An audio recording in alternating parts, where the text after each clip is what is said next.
இயேசு கிறிஸ்துவ நாமத்தினால் அழைக்கப்பட்ட சகோதர சகோதரிகள் அனைவருக்கும் மாலை வணக்கத்தை தெரிவித்துக் கொண்டு இன்றைக்கான காணொளிக்கு நம்ம போலாங்க. இன்றைக்கு நம்ம பார்க்க போகின்ற தலைப்பு என்னன்னு பாத்தீங்கன்னாக்கா, சங்கீதம் அத்தியாயம் 13 9 வாழ்க்கை பாடங்கள், 9 life lessons from Sam chapter 13. தொடர்ச்சியாக 12 அதிகாரத்தை நம்ம பார்த்தோங்க. அதுல தேவன் நமக்கு கொடுத்திருக்கின்ற வாழ்க்கை பாடங்கள், தேவன் நமக்கு சொல்லி கொடுக்கிறாருங்க. ஒரு கிறிஸ்தவன் எப்படி இருக்கணும், என்ன பேசணும், என்ன பேசக்கூடாது, தேவனோட வழியில எப்படி நடக்கணும், எல்லாமே இருக்குது.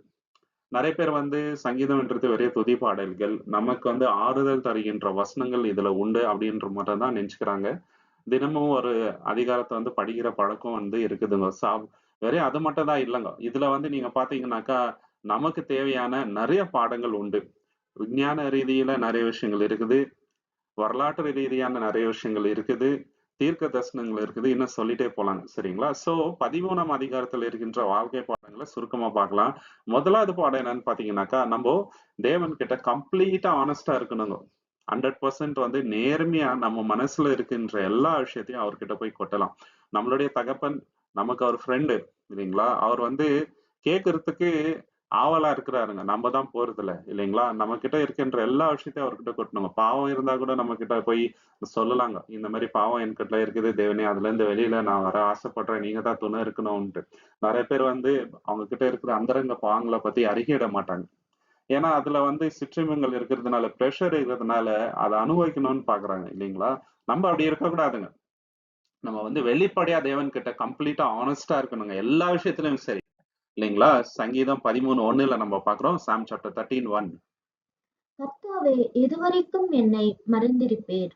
எதுவரைக்கும் உம்முடைய முகத்தை எனக்கு மறைப்பீர்? பாத்தீங்களா? இங்க ஆனஸ்டா இருக்கிறாருங்க. அவருக்கு என்ன ஃபீல்னாக்கா, தேவன் அவரோட முகத்தை மறைத்திருக்கின்றாரு, மறந்திருக்கிறாருன்னு இவர் நினைச்சிட்டாருங்க.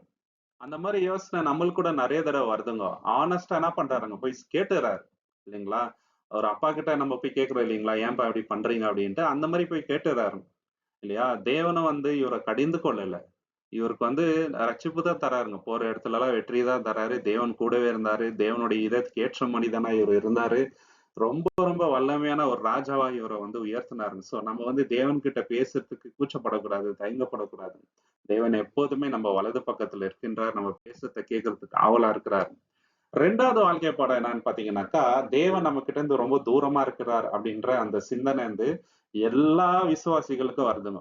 நமக்கு மட்டும் இல்ல, எல்லாருக்கும் வருது. நம்ம என்ன நினைச்சிட கூடாது, நமக்கு மட்டும் தான் அந்த மாதிரி ஃபீலிங் வருதான்ட்டு. இல்ல, எல்லாருக்கும் வருதுங்க. தாவீது ராஜாக்குமே வந்துச்சு. அதை சொல்றாரு பாருங்க. சங்கீதம் 13ஆம் அதிகாரம் 1வது வசனத்துல நம்ம பார்க்கலாங்க. கர்த்தாவே, எதுவரைக்கும் என்னை மறைத்திருப்பீர்?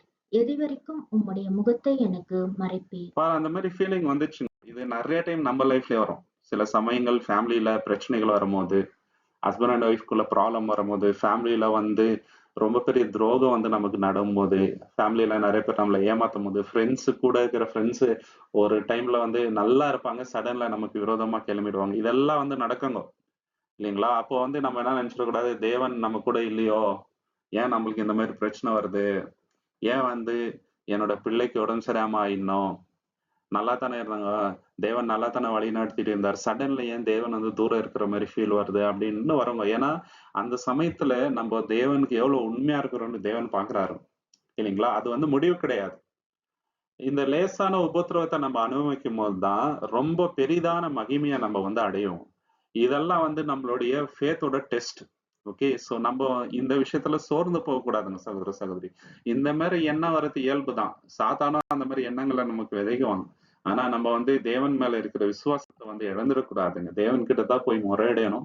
3வது விஷயம் என்னன்னு பாத்தீங்கன்னாக்கா, பாடம் இமோஷனல் மென்டல் ரீதியான ஸ்ட்ரகிள்ஸ் எல்லாருக்கும் வரணும் இல்லைங்களா? அதனால நம்ம ஆவிக்குரிய விஷயத்துல குறைஞ்சிட்டோம், நம்ம கம்மியாயிட்டுக்கிறோம்ட்டு இல்ல.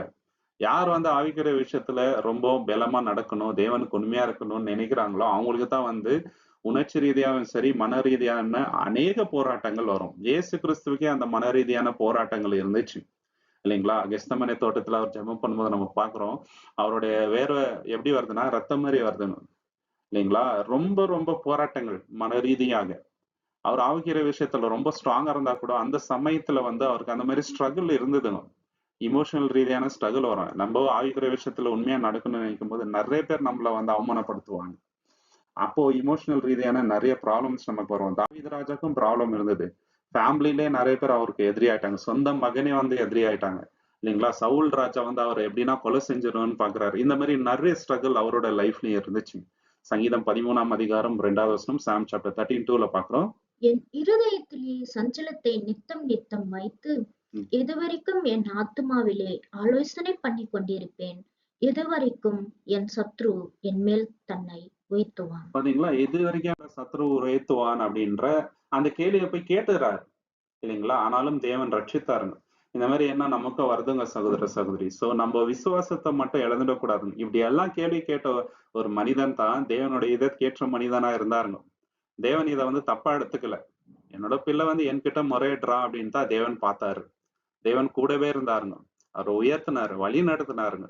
தேவன் வந்து ஆவிக்குரிய விஷயத்துல அவர் நெறைய ஆசீர்வாதங்கள குடுத்தாரு தாவீது ராஜாக்கு. சோ நம்ம வந்து இத தப்பா நெகட்டிவா எடுத்துக்க கூடாதுங்க. எமோஷனல் ப்ராப்ளம் நம்ம லைஃப்ல கண்டிப்பா வரும். ஆனா தேவன் கிட்ட போய் நம்ம மனசுல இருக்கிற எல்லா பாரத்தையும் வந்து கொட்டணும். இயேசுவே என்ன சொல்றாருங்க, வருத்தப்பட்டு பாரம் சுமக்கிறவர் எல்லோரும் என்கிட்ட வாருங்க அப்படின்ட்டு தான் சொல்றாரு. சோ அத வந்து நம்ம மறந்துடக்கூடாதுங்க. 4வது பாடம் என்னன்னு பார்த்தீங்கன்னாக்கா, வாழ்க்கையில நடக்கின்ற சில விஷயங்கள் நமக்கு என்ன மாரி தோணும்னாக்கா, ரொம்ப அன்ஃபேரா தோணுங்க. ஏன் எனக்கு மட்டும் இந்த மாரி பிரச்சனைகள் வருது? இது நியாயம் இல்லையே! தேவனுடைய பிள்ளைகளா இருக்கிற நமக்கு ஏன் ப்ராப்ளம்ஸ் வரணும்? போராட்டங்கள் வரணும்? வொரீஸ் வரணும்? அப்டின்ட்டு. அந்த சமயத்துல நம்ம என்ன பண்ணணும்னாக்கா, தேவன விட்டு தூர போக்கூடாது. நம்ம செல்ல வேண்டிய இடம், தேவன் கிட்ட போயிட்டு முழங்காலிட்டு நம்ம வந்து ஜெபம் பண்ணணுங்க. தேவனே இந்த மாரி ஸ்ட்ரகிள்ஸ் வருது. அந்த விசுவாசம் நான் இடறி போயக்கூடாது தேவனே. உமக்குள்ளே நான் இருக்கணும் அப்பா. இதுலேருந்து நான் வெளிய வர்றதுக்கான பலத்த நீங்க தான் தரணும் தேவனே. இந்த டெம்ப்டேஷன்ஸ விட்டு நான் வெளிய வரணும். வழிய காட்டுங்க தேவனே அப்படின்னு தான் வந்து நம்ம தேவன் கிட்ட போய் பேசணுங்க சகோதர, சகோதரி. சங்கீதம் 13:2 சாம் சாப்டர் 13:2ல என் இருதயத்திலே ம், சஞ்சலத்தை நித்தம் நித்தம் வைத்து, ம், எதுவரைக்கும் என் ஆத்துமாவிலே ம், ஆலோசனை பண்ணிக் கொண்டிருப்பேன்? ம். எதுவரைக்கும் என் சத்ரு என்மேல் தன்னை உயர்த்துவான்? பாத்தீங்களா? எதுவரைக்கும் சத்ரு உயர்த்துவான்றாரு. ஆனாலும் இவர் தேவன விட்டு தூரம் எங்கேயுமே போலங்க. இல்லைங்களா? தேவன் கிட்ட தான் முறையிடுறாரு. நம்ம தேவன் கிட்ட போய் கேட்கலாம். அதுல ஒண்ணும் தப்பே இல்லங்க. ஏன் தேவனே இந்த மாரி பிரச்சனை? ஓ! இதுல உங்களுக்கு ஒரு பிளான் இருக்குதாப்பா? ஒரு பர்ப்பஸ் வச்சிருக்கீங்களா? நான் வந்து விசுவாசத்த விட்டு தூர போக்கூடாது தேவனே. அந்த பலத்த குடுங்க தேவனே. அப்படின்ட்டு தேவன் கிட்ட நம்ப கேட்கணுங்க. என்ன மாரி பிரச்சனை வந்தாலும் அப்பா, நீங்க என் கூட இருக்கிறீங்கன்னு நான் நம்புறேன். ஆனா நான் விசுவாசத்த விட்டு தூர போக்கூடாது. உமக்கு உகந்த காரியங்கள நான் செய்யணும். தவறான வழியில நான் போக்கூடாது அப்படின்னு நம்ம போய் ஜெபிக்கணும். 5வது விஷயம் என்னன்னு பார்த்தீங்கன்னாக்கா, ஜெபம் ரொம்ப முக்கியமான டர்னிங் பாயிண்ட்ங்க நம்ம லைஃப்ல. ஏன்னா எவ்வளோ ஜெபம் பண்றோமோ, அந்த அளவுக்கு வந்து நம்பிக்கை பிறக்கும் நமக்கு. ஏன்னா தேவன சார்ந்து இருக்கிறோம் இல்லைங்களா? நம்ம ஏன் ஜெபம் பண்றோம்? நமக்கு துணை தேவன் இருக்கிறாரு. தேவன் கிட்ட பேசினா நமக்கு ஒரு விடிவு காலம் வரும். நமக்கு ஒரு ஹோப் வரும்ன்னு சொல்லி தான் தேவன் கிட்ட போறோம். எவ்வளோ ஜெபம் பண்றோமோ, அந்த அளவுக்கு நம்பிக்கை நமக்கு வந்து பிறக்கும் சகோதர, சகோதரி. அதனால ஜெபம் பண்றதுக்கு மட்டும் நம்ம சோர்ந்து போகக்கூடாது. சங்கீதம் 13ஆம் அதிகாரம் 3வது வசனம் சாம் சாப்டர் 13:3லங்க. என் தேவனாகிய கர்த்தாவே, ம், நீர் நோக்கிப் பார்த்து ம், எனக்கு செவி கொடுத்தருளும். ம், நான் மரண நித்திரை அடையாதபடிக்கு ம். என் கண்களை தெளிவாக்கும். பாத்தீங்களா? என் கண்களை தெளிவாக்கும். எனக்கு நீங்க செவி கொடுங்க அப்டின்ட்டு. போய் ஜெபம் பண்றாருங்க. சோ அப்போ என்ன ஆகுதுனாக்கா, அவருக்கு ஒரு நம்பிக்கை வருதுங்க. தேவன் இருக்கிறாரு. நான் எதுக்கு பயப்படணும்? தேவன் என்ன வழி நடத்துவாரு. அதனால தான் எவ்வளோ பிரச்சனைகள் வந்துச்சுங்க. ஒரு கரடிய வந்து சாவடிக்கிறாரு. அவர் ஆடு மேய்க்கும்போது கரடி வருது. இல்லைங்களா? பைபிள்ல. அப்புறம் ஒரு சிங்கம் வருது. அதையும் சாவடிச்சுடுறாருங்க. அப்புறம் கோலியாத்த எதிர்கொள்றாருங்க. அதுக்கப்புறம் பெரிய பெரிய சேனைகளை வீழ்த்துறாருங்க. சவுல் ராஜா மூலியமா எதிர்ப்பு வருதுங்க. ஃபேமிலில எதிர்ப்பு வருதுங்க. இவ்ளோ பிரச்சனைகளையும் அவர் எப்படி ஃபேஸ் பண்ணாருனாக்கா, ஜெபத்தின் வழியாக தான். இவன் தான் பாவம் செய்தா கூட அவர் என்ன பண்றாரு? ரெட்டுடுத்தி தேவன் கிட்ட போயிட்டு, தேவனே என்ன மன்னிச்சிடுங்கன்ட்டு தேவன் மன்னிக்கிற வரைக்கும் விடல. இப்படிப்பட்ட ஒரு மனிதனாக தான் நம்ம இருக்கணுங்க. 6வது பாடம் என்னன்னு பார்த்தீங்கன்னாக்கா, நம்ம வந்து குறிப்பிட்ட சில விஷயங்களுக்காக ஜெபம் பண்ணணும். இல்லைங்களா? நம்ம லைஃப்ல என்ன நமக்கு தேவைன்றது தேவனுக்கு நல்லாவே தெரியும். நம்மளுடைய வாண்ட் தேவனுக்கு நல்லாவே தெரியும். இல்லைங்களா? நம்மளுடைய நீடுக்காக ஜெபம் பண்ணணும். ஆவிக்குரிய விஷயங்களுக்காக ஜெபம் பண்ணணும். நல்லா மார்க் வரணும், நல்ல சம்பளம் வரணும், நான் வந்து நல்லா குரோ ஆகணும், ப்ரொஃபஷனல் ரீதியாக நான் நல்லா வளர்ச்சி அடையணும். இந்த மாரி பொருளாதார ரீதியான விஷயங்களுக்கு மட்டும் நம்ம ஜெபம் பண்ணாம, ஆவிக்குரிய விஷயங்களுக்காக நம்ம குறிப்பிட்டு ஜெபம் பண்ணணும். நல்லா பைபிள் நாலேட்ஜ் எனக்கு வேணும் தேவனே. டெம்ப்டேஷன எதிர்கொள்ற அளவுக்கு எனக்கு பலம் வேணும் தேவனே. செல்ஃப் கண்ட்ரோல் எனக்கு குடுங்கப்பா. அப்படின்ட்டு நம்ம ஜெபம் பண்ணணுங்க. இப்படி ஜெபம் பண்ணோம்னு வச்சுக்கங்களேன், அது வேற லெவல்ல இருக்குங்க நம்மளுடைய ஜெபம். சங்கீதம் 13ஆம் அதிகாரம் 3வது வசனம், சாம் சாப்டர் 13:3. என் தேவனாகிய கர்த்தாவே, ம், நீர் நோக்கிப் பார்த்து ம், எனக்குச் செவி கொடுத்தருளும். ம், நான் மரண நித்திரை அடையாதபடிக்கு ம். என் கண்களைத் தெளிவாக்கும். பாத்தீங்களா? அவர் குறிப்பிட்டு ஒரு விஷயத்த கேட்கிறாருங்க. கண்கள தெளிவாக்குங்க. இதுதான் வந்து அவர் கேட்ட ஜெபம். என்னோட கண்கள வந்து தெளிவாக்கும். என்லைட்டன் பண்ணுங்க அப்படின்றாருங்க. ஸோ நம்மளுடைய மனக்கண்களை இன்னைக்கு தேவன் என்ன பண்ணுங்க? தெளிவாக்கணும். அதற்காக தினந்தோறும் நம்ம ஜெபிக்கணுங்க. பைபிள்ல இருக்கிற விஷயங்கள் இன்னும் நல்லா வெளிச்சம் எனக்கு வரட்டும் தேவனே! எனக்கு வெளிப்படுத்துங்க. எத்தன பேர் ஜெபிச்சிருக்கிறோம்? இது ரொம்ப முக்கியமான ஜெபங்க. மத்த எல்லா விஷயத்துக்கும் நம்ம ஜெபிப்போம். உடம்பு சரியில்லன்னா ஜெபிப்போம். ஃபேமிலிக்காக, ஃபிரெண்ட்ஸ்க்காக இல்லைங்களா? பசங்களுக்காக இதெல்லாம் ஜெபிக்கிற நம்போ, நம்மளுடைய ஆவிக்குரிய விஷயத்துக்காக ஜெபிக்கணுங்க. உள்ளான மனிதன் வந்து பெலனடையணும். ஆவிக்குரிய விஷயத்துல வந்து நம்ம வளரணும். அதற்காக நம்ம ஜெபிக்கணும். 7வது பாடம் என்னன்னாக்கா, இதுல நம்ம கத்துக்க வேண்டியது, நம்ம தேவன் மேல வைத்திருக்கிற நம்பிக்கை 100% இருக்கணுங்க. அது சூழ்நிலைக்கு ஏத்த மாதிரி மாறக்கூடாது. ஒரு பிரச்சனை வரும்போது நம்பிக்கை குறையறது இல்லைங்களா? எல்லாமே லைஃப்ல பாசிட்டிவா நடக்கும்போது தேவன நம்புறது அப்படி இருக்கக்கூடாதுங்க. இல்லைங்களா? தாவீது ராஜா வந்து ரொம்ப ரொம்ப எக்ஸ்ட்ரீம் லெவல்ல ப்ராப்ளம் வரும்போது கூட தேவன் மேல என்னங்க நம்பிக்கையா இருந்தாருங்க. இது நம்ம கத்துக்க வேண்டிய பாடங்கள். சங்கீதம் 13ஆம் அதிகாரம் 5வது வசனத்துல பார்க்கலாம். சாம் சாப்டர் 13:5. நான் உம்முடைய கிருபையின் மேல் நம்பிக்கையாயிருக்கிறேன். ம். உம்முடைய இரட்சிப்பினால் என் இருதயம் களிகூரும். பாத்தீங்களா? உம்முடைய கிருபையில நான் நம்பிக்கையா இருக்கிறேன். அதனால எப்போதுமே எனக்கு சந்தோஷம் தான் அப்படின்றாங்க. நம்ம அப்படி சொல்ல முடியுங்களா? எவ்வளோ எதிர்ப்புகள், எவ்வளோ பிரச்சனைகள், எவ்வளோ போராட்டங்கள். சாதாரணமா போய் ராஜாவா உட்காரலாங்க. இல்லைங்களா? இது ரொம்ப ஈஸியான ஒரு கேக் வாக் இல்ல. எவ்வளோ ஸ்ட்ரகிள். ஆனாலும் தேவன் மேல நம்பிக்கையா இருக்கிறாரு. கோலியாத்த பார்த்து அந்த ஊரே பயப்படுறாங்க. ஆனா இவரு என்ன சொல்றாரு? "நீ ஈட்டியில வந்திருக்கிற. நான் யெகோவா தேவனுடைய நாமத்தினால வரேன்."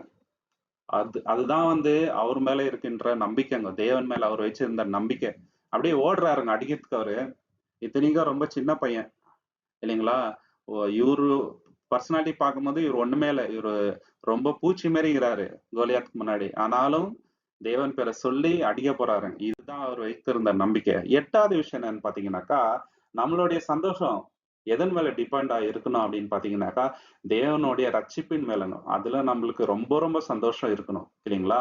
அத நம்ம நினைவு கூரும்போது நம்ம மனசு பூரிப்படையணுங்க. இவ்வளோ பெரிய ரட்சிப்பு இயேசு கிறிஸ்து மூலியமா தேவன் நம்மளுக்கு கொடுத்திருக்கிறாரே. நான் வந்து பாவ வழியில நடந்துட்டு இருந்தேனே.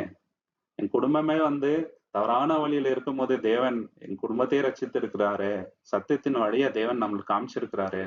ஒரு ஒளிக்கு கொண்டு வந்திருக்கிறாரு அப்படின்னு சொல்லிட்டு அத நினைவு கூர்ந்து என்னங்க சந்தோஷம் அடையணுங்க. ஏன்னா, எத்தனையோ பேருக்கு இந்த சந்தோஷம் இல்லங்க. நெறைய பேர் என்ன நெனைக்கிறாங்க, வாழ்றோம், மரிக்கிறோம் அவ்வளவுதான். ஆனா நமக்கு நித்திய மகிமை உண்டு. பரம அழைப்பு இருக்கு. சோ அதனால நம்ம வந்து அத நெனைச்சு நெனைச்சு சந்தோஷப்படணுங்க. தேவனுடைய அன்ப நெனைச்சு சந்தோஷப்படணும். இயேசு கிறிஸ்து நமக்காக மரித்தத நெனைச்சு சந்தோஷப்படணும். இல்லைங்களா? இவ்ளோ பெரிய ரட்சிப்பு நம்மளுக்கு குடுத்திருக்கிறாரு. எவ்வளவு அன்பு நம்ம மேல வைத்திருக்கிறாரு அப்படின்ட்டு பூரிப்படையணும். சங்கீதம் 13ஆம் அதிகாரம் 5வது வசனம். நான் உம்முடைய கிருபையின் மேல் நம்பிக்கையாயிருக்கிறேன். ம். உம்முடைய இரட்சிப்பினால் என் இருதயம் களிகூரும். பாத்தீங்களா? இதயத்தின் களிப்பு எதுல வருதுங்க? தேவனுடைய ரட்சிப்புனால. தாவீதுக்கு ஏராளமான ரட்சிப்பு குடுத்தாருங்க. ஏன்னா, he is a man of war. எவ்வளவு வாரங்க பண்ணியிருக்கிறாரு இல்லையா? கோலியத்த அடிச்சாரு, சேனைகளை வீழ்த்தினாரு, ரட்சிப்பு தேவன் கொடுத்தாரு. அதனால அவர் அதுல ரொம்ப ரொம்ப சந்தோஷப்படுறாருங்க. தேவனை துதிக்கிறாரு. எல்லார் முன்னாடியும் டான்ஸ் ஆடுறாருங்க. அந்த ஊருக்கு ராஜாவா இருந்தா கூட, அவர் எல்லார் முன்னாடியும் டான்ஸ் ஆடுறாரு. தேவனை துதிக்கிறாரு இல்லைங்களா? மத்தவங்க என்ன வேணா நெனச்சுக்கட்டும் அப்படின்ற அந்த அந்த நன்றி உணர்வு தான். இதுதான் வந்து 9வது பாடம் நம்ம கத்துக்க வேண்டியதுங்க. கிராட்டிட்யூட். இல்லைங்களா? இந்த உணர்வு நமக்கு இருந்துச்சுன்னு வச்சுக்கங்களேன், தேவன துதிக்கின்ற அந்த உணர்வு இருந்துச்சுன்னா, நம்மளுடைய விசுவாசம் நாளுக்கு நாள் வளரும். எவ்வளோ தேவனுக்கு நம்ம தேங்க்ஸ் சொல்றோமோ, அந்த அளவுக்கு வந்து அவர் மேல விசுவாசம் ஸ்ட்ராங் ஆயிட்டே வருங்க சகோதர, சகோதரி. நம்ம வாயால நன்றி பலிய செலுத்தணுங்க. இல்லைங்களா? அப்பதான் தேவன் மேல இருக்கின்ற நம்பிக்கை நாளுக்கு நாள் பெருகிட்டே வருங்க. அந்த விசுவாசம் வந்து பெருகணும். கம்மியாகக்கூடாது. வாயால அறிக்கையிடணுங்க. தேவனே இத செய்தீங்களேப்பா! எவ்வளோ நன்மைகள் செய்திருக்கிறாருங்க. 1, 2 இல்லங்க. சொல்லிட்டே போயிடலாம். 1000 வருஷம் குடுத்தாலும் வந்து பத்தாது. அந்த அளவுக்கு 1000 1000 நன்மைகள் நம்ம வாழ்க்கையில தேவன் செய்திருக்கிறாருங்க. சங்கீதம் 13ஆம் அதிகாரம் 6வது வசனம், சாம் சாப்டர் 13:6. கர்த்தர் எனக்கு நன்மை செய்தபடியால் ம். அவரை பாடுவேன். பாத்தீங்களா? கர்த்தர் எனக்கு என்ன பண்ணாருங்க? நன்மை செய்தார். அதனால நான் பாடுவேன்னு சொல்லித்தான் இவ்ளோ சங்கீதங்கள் எழுதியிருக்கிறாருங்க. அந்த ஒரு ஒரு வசனமும் நம்மளுக்கு மெய் சிலிர்க்கிற மாதிரி ஆகுது இல்லையா? சங்கீத புஸ்தகத்தை பிடிக்காதுன்ட்டு யாருமே சொல்ல முடியாது. கிறிஸ்டியன்ஸ்க்கெல்லாம் ஃபேவரட்டான புக்கே வந்து சாம்ஸ் தான். ஏன்னா ஒரு ஒரு வசனம் புல்லரிக்கிற மாதிரி இருக்குது. ஏன்னா அவர் மனசு ஃபுல்லாவே நன்றி உணர்வு. தேவனை அந்த அளவுக்கு துதிச்சவங்க யாருமே இல்லைங்க பைபிள்ல. அவ்வளவு நன்றி உணர்வு. அந்த அளவுக்கு வந்து தேவனை பிரேஸ் பண்றாரு இந்த மனுஷன் இல்லைங்களா? சோ தேவன் தாமே இந்த வசனங்களை ஆசீர்வதிப்பாராக. உங்களுக்கு இந்த காணொளி பிடிச்சிருந்தா லைக் பண்ணுங்க, ஷேர் பண்ணுங்க, சப்ஸ்கிரைப் பண்ணுங்க. தேவனுடைய சித்தம் இருந்தால் கூடி சீக்கிரம் இன்னொரு காணொளியில நம்ம எல்லாருமே சந்திக்கலாம். Thank you so much. ஆமென்.